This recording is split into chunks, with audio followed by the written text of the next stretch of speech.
Up first, we have Reggie Reeds, reader, podcaster, moderator, who believes that choosing books is the best way to combat the doom scrolling epidemic.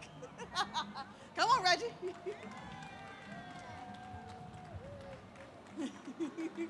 Up next, we have multi-genre writer, artist, producer, and author of the new book, Still True, The Evolution of an Unexpected Journalist, Reagan Jackson. Then we have author of the #1 New York Times bestseller, So You Want to Talk About Race and Mediocre, The Dangerous Legacy of White Male America, Ijoma Oluo. Yes. Beautiful. And finally, we have attorney, CNN commentator, and author of the New York Times bestseller, My Vanishing Country, a memoir, Bakari Sellers.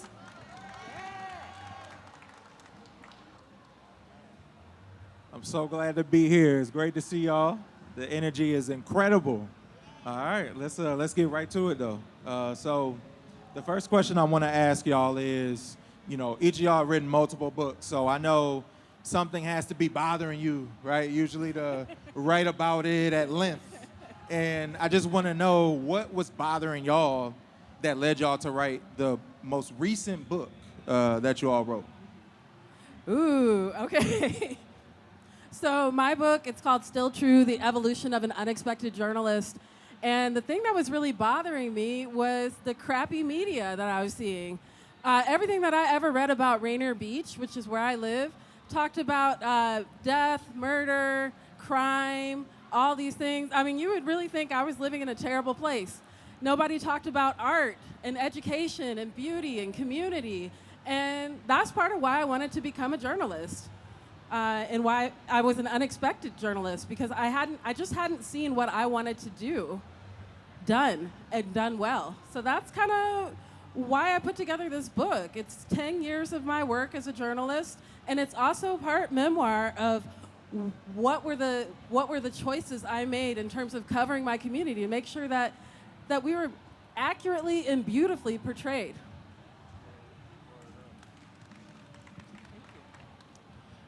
For me, with Be a Revolution, I had already written 2 books on violent white supremacy and white male patriarchy, and I was exhausted. And my initial plan was to take a few years off and reconnect with writing, my love of writing, right? As a little kid, I didn't say I want to write about racism when I grow up.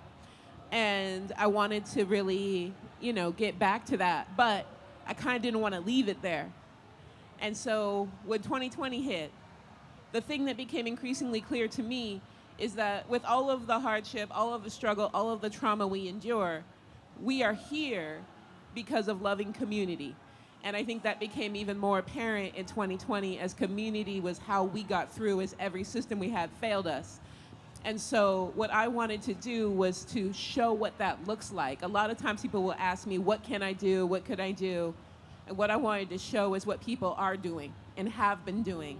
And so that's really where I decided to launch on this project, to spend a couple of years with seasoned movement workers to talk about what it looks like to care for community and who really is leading the revolution that's been happening for the hundreds of years that we've been surviving against all odds in this country. So I just want to start off by saying thank you to all of you all, because there's a lot going on in this space. But you all took a little time out to spend time with authors, particularly Black authors. And so I just want to, from the bottom of my heart, say thank you for the love and support of you guys coming out. That's first. So you asked a great question about the impetus behind the books that we wrote. And this is my 3rd book, The Moment, that just came out in April or May. My first book was a long journey because I've always wanted to be an author. I always wanted to write a book. And I wanted to write a book about what it was to be Black during the age of Donald Trump. I wanted to write a political book, and nobody bought it. I literally got turned down 32 times for that idea because they've said, why would we hire you or pay you to write a book about the age of Donald Trump when we can just hire somebody close to him to write about it? And so finally I sat down with a young lady named Tracy Sherrod, who was the editor-in-chief over at Amistad, and she asked me about who I was and my story. And I told her about growing up the son of a civil rights hero who was shot in the Orangeburg Massacre and a my dad helped found SNCC, and I talked about the Charleston Massacre where my good friend Clemente Pinckney and 8 others were killed.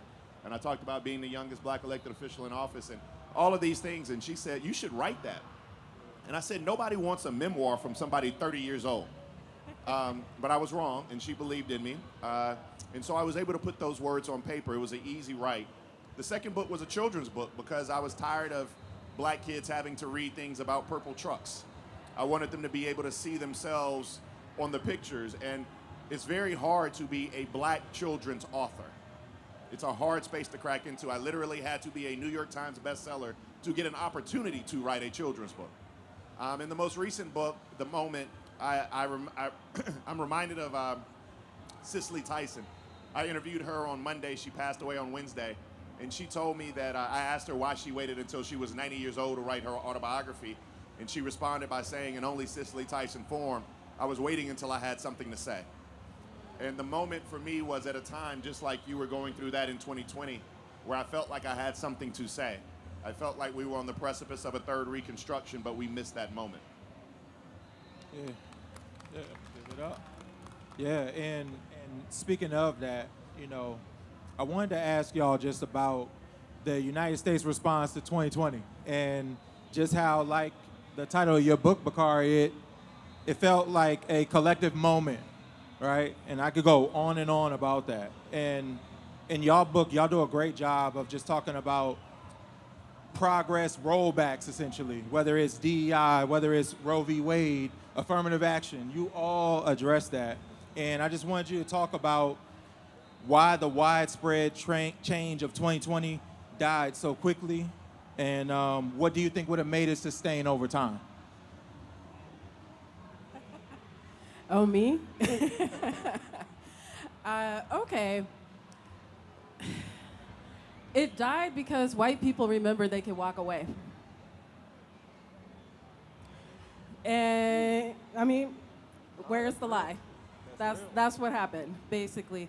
We had this moment where, as a country, we were all very galvanized. We were all very focused. COVID focused us. We had to figure out what we needed to do in order to stay alive. And in that moment, this terrible, awful thing happened. This terrible, awful thing that had been happening and continues to happen. It was nothing new. The thing that was new was everyone's focus. Everyone was like, oh my God, that's terrible. I watched 8 minutes and it was terrible. And then, like everything else, they changed the channel. So, go for it. I'm sorry. I think too, people were saying, this makes me feel bad, and I don't want to feel bad anymore. Yes. And so people looked for an action that would make them feel better. And so you saw how quickly our government, everyone actually provided those actions, right? We had, representatives in their class taking a knee. They were doing actions to make people feel like, oh, I did something and it mattered. And we were sold this as revolution while the systems stayed the same. And they knew that we would buy that. We would buy a 0.5% decrease in police budget knowing that could come back up again the next year. And that lesson learned, because they were scared of this mobilization, was that they had to shore up these institutions. And so what we're seeing right now, they were like, okay, phew, we barely got away with that, right? We barely got away with this lip service, and we got people to stop being in the streets. Now let's make sure they can't do that again. And so what we're seeing right now, we're seeing protesters being charged with RICO charges, right? We're seeing this criminalization of student activists. We are seeing, the doxing of activists. We are seeing this language shift to make sure that they don't have to go through this again, because even though they were able to get by giving us surface level improvements that they could quickly take back, they don't want to have to keep doing that, and they know that we're going to figure that out the more they keep doing this to us. So right now what's happening, pay attention, especially when we look at the way that protesters around Palestine and the COP cities all over this country are being treated, is they're trying to ensure that the next 2020 that comes around, we actually aren't in the streets. And they don't even have to deal with that.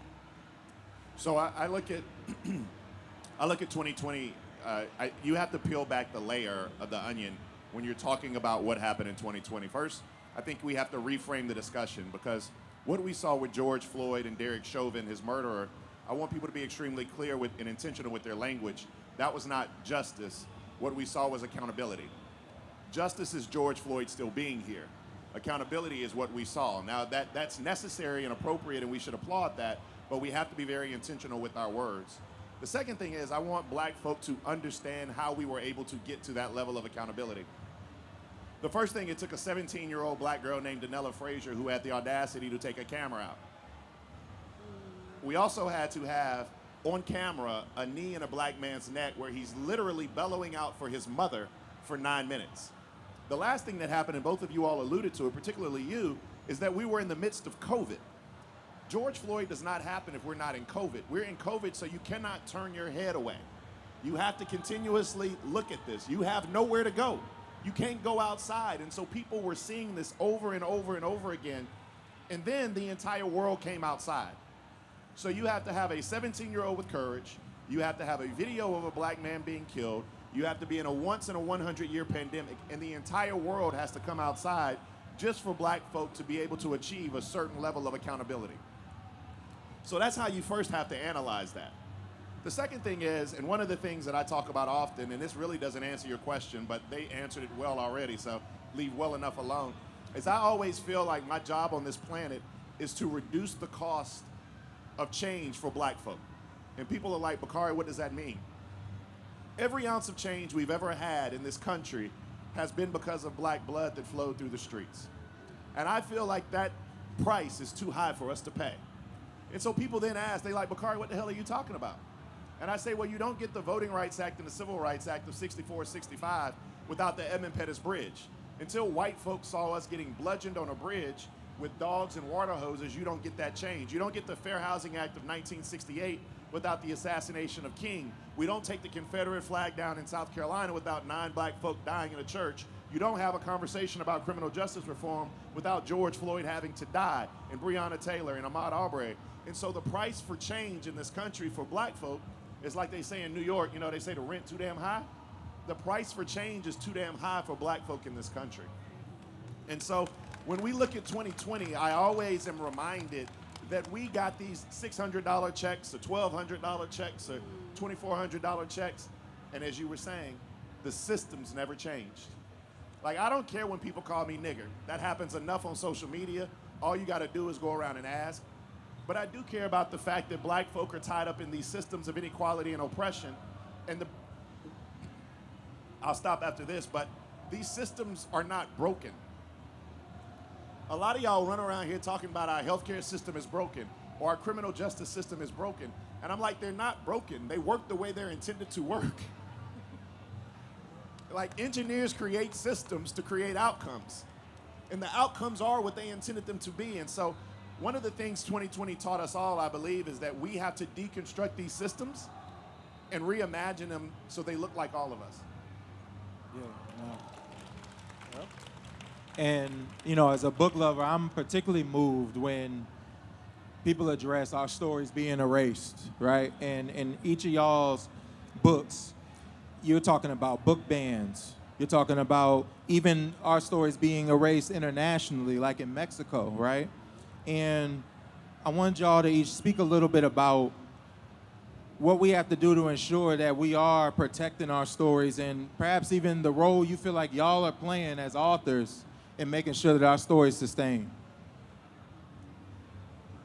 When I accepted the invitation to become a journalist, I did it kind of tongue-in-cheek because I was like, I don't know that I'm necessarily feeling that as a title, but I love the opportunity to tell my story and to tell the stories of the people in my community and to get it right, to tell it in the way that it's meant to be told.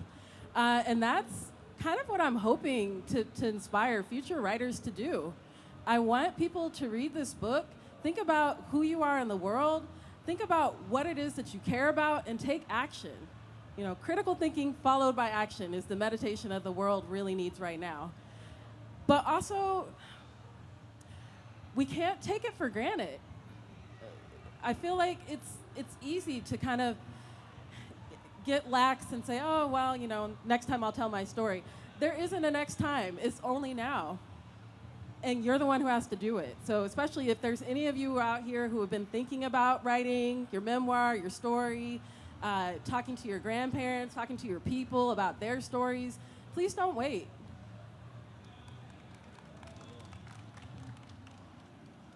I think that it's important that we remember that oppression doesn't exist without a story. The way in which these systems that are so horrific and murderous for hundreds of years are able to sustain, and people who normally would think they wouldn't want to be a part of that, wouldn't want to support that, they do because of the story that's told. A story that's told about our worth, a story that's told about the worth of people with more privilege, a story that's told about why we're doing what we're doing or what even is happening. And we counter that with our stories. Our stories are a vital part of revolutionary work. And how you tell it is so important. And there's so much gatekeeping about whose story gets to be told, whether you have the proper language, the proper grammar. And so one thing I always want to tell people is if your story can effectively communicate to the people you want to communicate to, you are a good writer, and that is a good story. And if you feel like you can go into a bookstore right now and pick up 50 stories just like yours, all right, maybe reconsider. But I bet there's not a single person in this room who could. And so tell your story how you can. Every story reaffirms our humanity and chips away at the story that underpins the oppression that we suffer under. And you don't have to write a book, you don't have to write an article, you can write a song, you can paint a picture.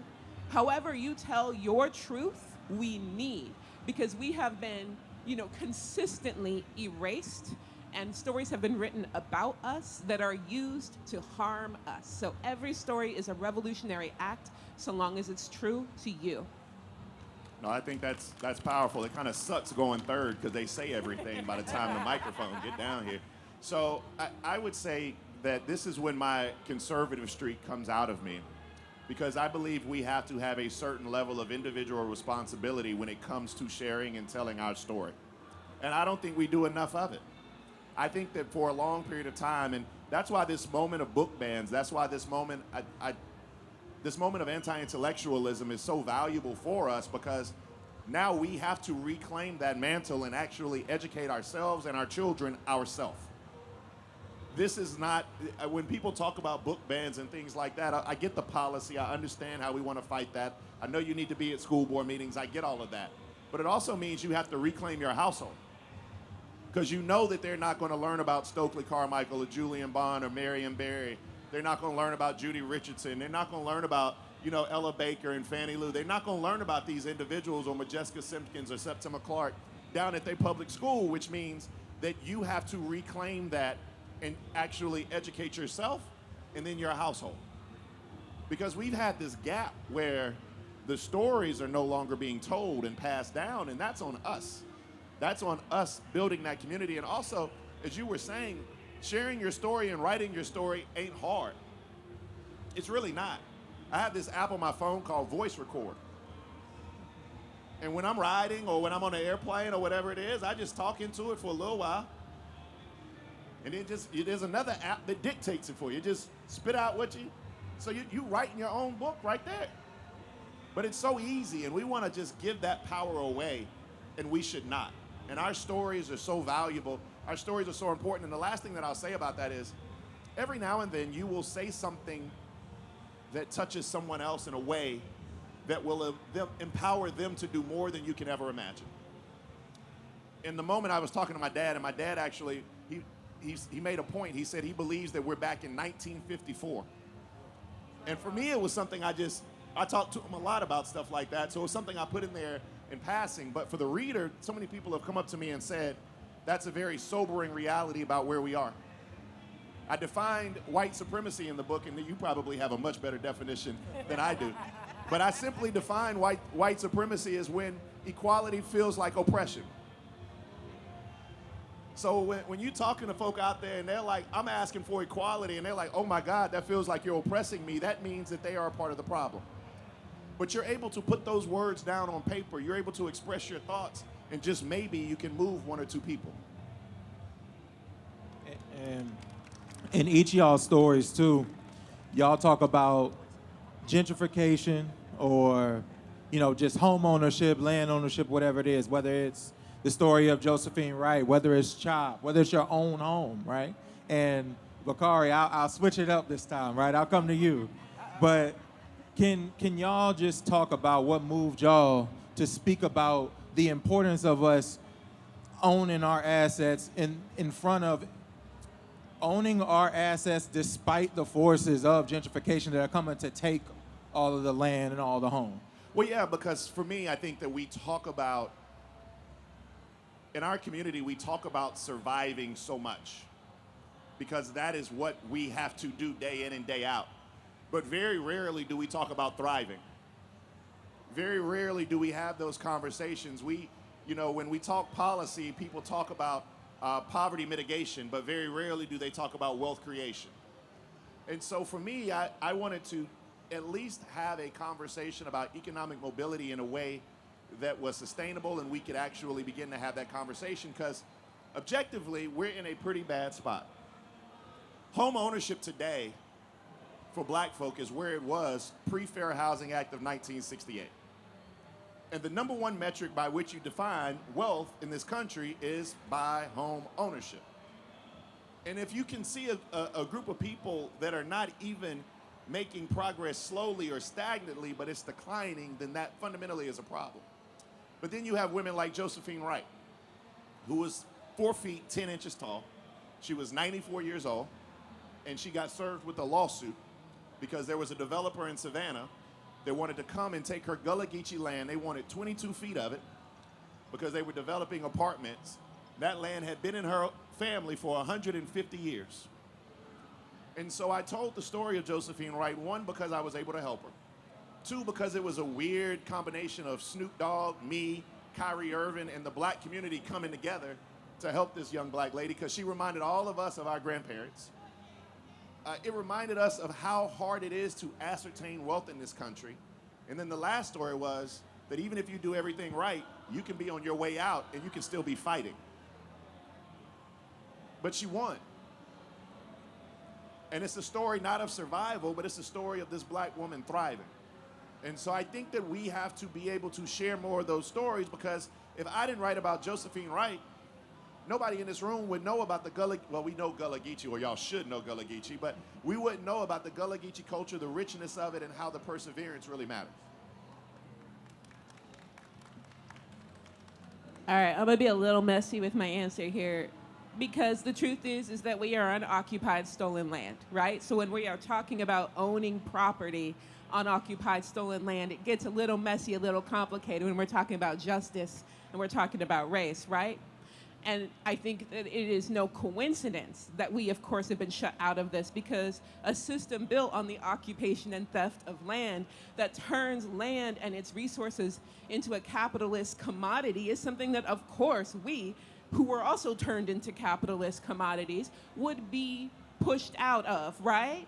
And so I think, we live in a reality, right? So I'm going to say it is important that we have land, that we have space that can't be taken from us, that white supremacy can't touch. But when it comes to what that looks like, we need to get creative and we need to start thinking about new definitions of wealth for community. And so what I loved being able to write about with Wanawari, which is this beautiful community kind of land space, community space to keep these homes that were owned by a black family as community homes to support artists, support community spaces, is to say, how can we turn this from, I need to build individual wealth in this capitalist idea that we will always be kept out of? Because even if you own your home, it won't have the same value, right? The moment you get old or sick and the healthcare system comes for you, those vultures are going to be at the door trying to get your daughter, your grandchild to come and sell that house cheap, right? And then it's not yours anymore.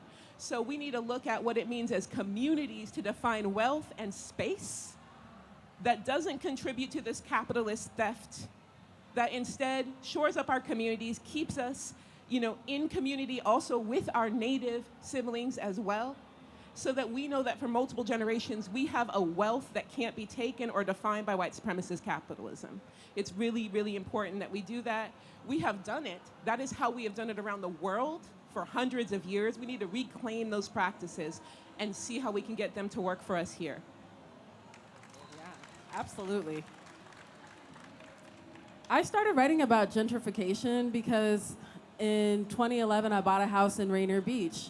And I intentionally bought a house in a community that was diverse, in the 98118. It's one of the most diverse zip codes in the state of Washington. And I sat there and I watched as my Vietnamese, Cambodian, Filipino, East African, and African American neighbors got foreclosed on and pushed out. So, I had a front row seat, and I just wanted to talk about it at first. And then it became a process of me learning more about how do you get pushed out? What are the mechanisms? What are the systems in place that can keep you in your home? And wanting to share that information with other people for harm reduction, honestly, just to keep people able to sustain themselves. But it's become so much more. I really do think it's the beginning of a blueprint towards generational wealth and community wealth, like Ijeoma was talking about. Like, that's our future. That's what needs to be our future. And without these conversations, that doesn't happen. Indeed. And I'll make this the last one, right? Okay. So, and I think this is a fitting way to end. So in Still True, one of my favorite moments is when you have a conversation with Adana Protonentis. And she talked about being optimistic and how optimism is an act of subversion. And I'm curious about what are y'all optimistic about as we go forward navigating these shades of progress? Well, in addition to writing books, I'm also the co-executive director of Young Women Empowered, and I work with teenagers, and they are the only reason why I have any optimism left, is because every day they remind me, okay, if they're in the world, it can't be all that bad. And then the second piece is my dad. My dad is one of the strongest people I've ever met. He's so strong. In 2020, when he was confined to a wheelchair, I had to take him to the doctor, and he was in an apartment building that the elevator was broken. So he just popped out the chair and crawled down a flight of stairs and was like, Hammer, just grab the chair, just bring it down. And, and I was like, we could have just waited, we could have rescheduled. And he was like, I've been Black a long time. I'm gonna live my life however I can. So get the chair, we'll do this. And he's a master strategist. And it reminds me that our ancestors were master strategists. They were people who knew how to do everything, from growing their own food, to finding their way to freedom, to finding joy in the darkest despair. They are also my optimism. Right. It's beautiful.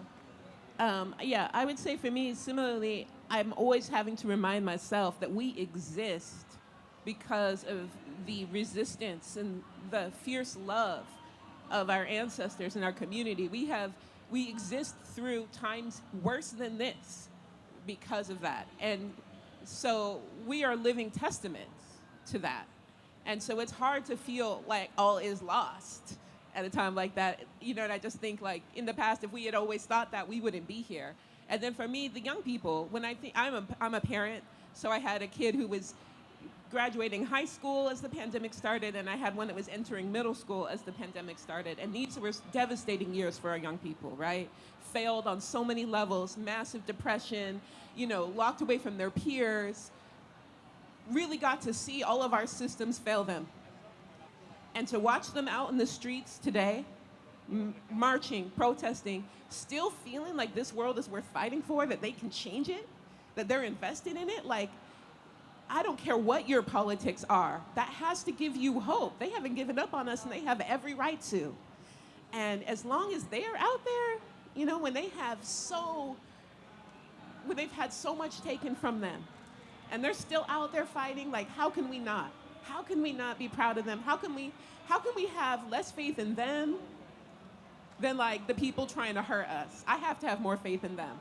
And as long as they're going, I'm still going. 45 seconds, Bakari. I know. They ran me up against the commercial break. I feel like I'm sitting up here with Van Jones. I'm just trying to get a word out before we go to commercial. You guys give me hope. I'm not somebody, my anxiety does not allow me to live 5 years at a time, or where will you be next year, and I live one day at a time. And I try to win each day. And moments like this are energizing or nourishing for your spirit, because of all of these beautiful people out here who want to make sure that tomorrow is better than yesterday. And so I would just encourage you guys to enjoy this moment, go out and touch the grass, shake hands, hug people, and just get as much hope as you can from the black folk in this room.